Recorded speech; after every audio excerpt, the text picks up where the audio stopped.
Alam mo bang may bagong ipinapatupad ang Bureau of Fire Protection sa pag-secure ng inyong Fire Safety Evaluation Clearance, Fire Safety Inspection Certificates at iba pang mga kaakibat nitong BFP clearances at certificates.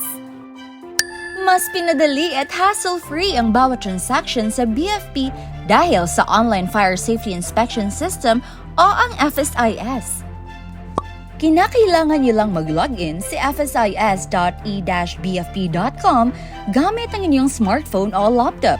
Available din ito sa eGovPH na mobile application. Piliin kung aling transaction ang inyong a-applyan at i-upload ang mga captured documents na kinakailangan upang masubmit ang inyong application. Kapag nag-reflect na ang inyong transaction sa account ng BFP, ang BFP Customer Relations Officer ay siyang magsusuri kung ang inyong attached documents ay tama at angkop. Kung tama, ay agad itong ipapasa sa assessor's account upang makompute ang halaga na kinakailangan niyong bayaran. Matapos nito ay maaari nang ma-view at ma-scan sa inyong account ang QR code for online payment gamit ang mga online payment platform tulad ng Maya at GCash.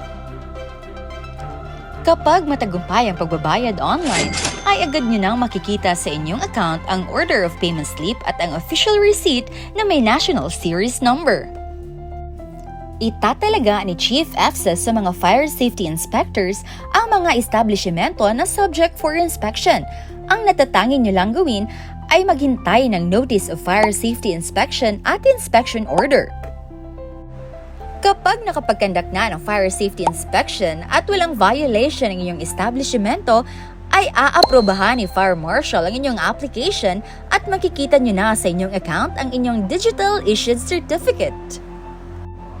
Ngunit laging tatandaan na maaari lamang tayo mag-apply ng ating renewal for issuance of FSIC kapag 3 weeks before the expiration date of the certificate. Kaya ikaw na nasa tahanan, trabaho o sa ang dako ng bansa ay maaari ka nang makasecure ng inyong mga clearances o certificates sa Bureau of Fire Protection. Tumawag lamang sa pinakamalapit na fire station sa inyong lugar para sa karagdagang kaalaman.